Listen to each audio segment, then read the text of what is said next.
In our code commit repository creation section, we have seen that how we can create a code commit repository and clone in our system. Now in this session, we will do some code commit operations, that is basically using some Git commands which the developers use for their daily coding activity. So let's move to our code commit. Here is our code commit repository, and as you see that we have this AWS TechGuide repository and it has currently 2 files. Now in this tutorial, I will be using one Spring Boot project already created.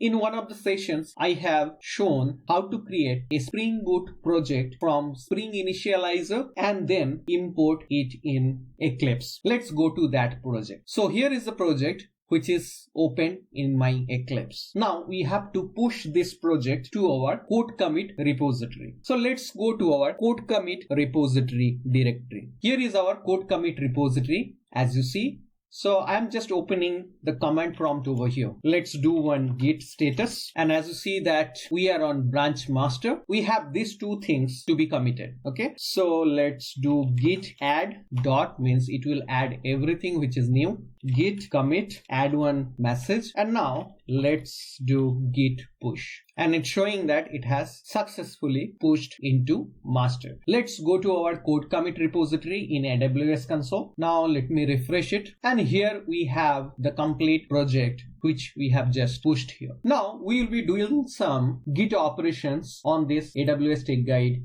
repositories. Okay. I will be sharing these Git commands which are very useful for all developers for their daily activities. These are nothing new. You may be already mastered in that, so you can skip this part.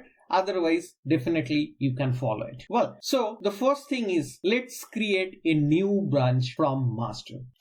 Git checkout -b. Suppose the new branch name is dev branch.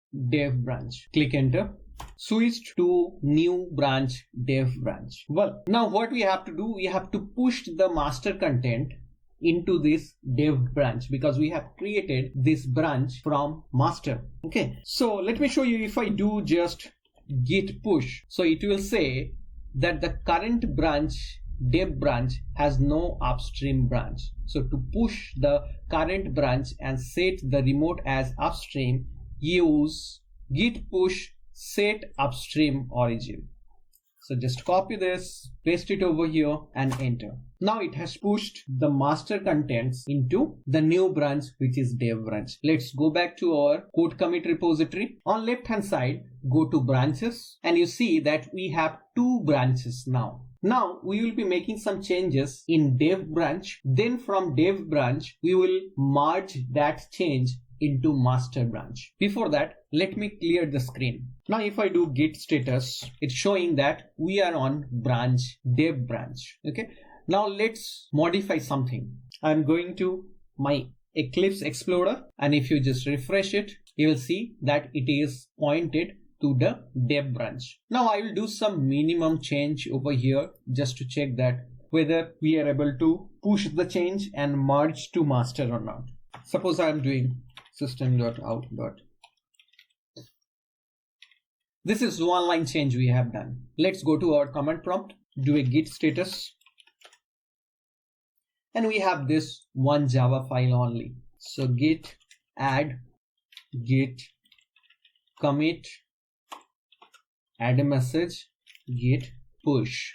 We have pushed this change into dev branch. Now we will be merging this change to our master branch. Before that, let's go to our code commit repository. Click on pull requests, click on create pull request. Destination branch is master and source branch is dev branch. Do a compare and it's showing that mergeable. There are currently no conflicts between dev branch and master. You can close this pull request by merging it in the AWS CodeCommit console. And it's also showing the change we have done. So click on create pull request. Okay, it is asking you have to add one title over here. Description is optional and just click on create pull request. Our pull request has been created. This is our pull request to master. Okay. And here is the activity history, changes. This is the change what we have done. Commits, this is the commit in the CodeCommit repository. Approvals, we have not added any approver or approval rules. We are just clicking on merge button. Click on merge. Now when you are doing a merge pull request, there are three options: first forward merge, squash and merge, three-way merge. The differences are written here very quickly.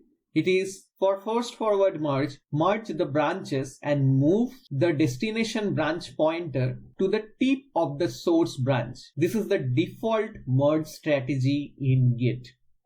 Okay, we will be selecting this only. And remember that it is asking delete source branch dev branch after merging.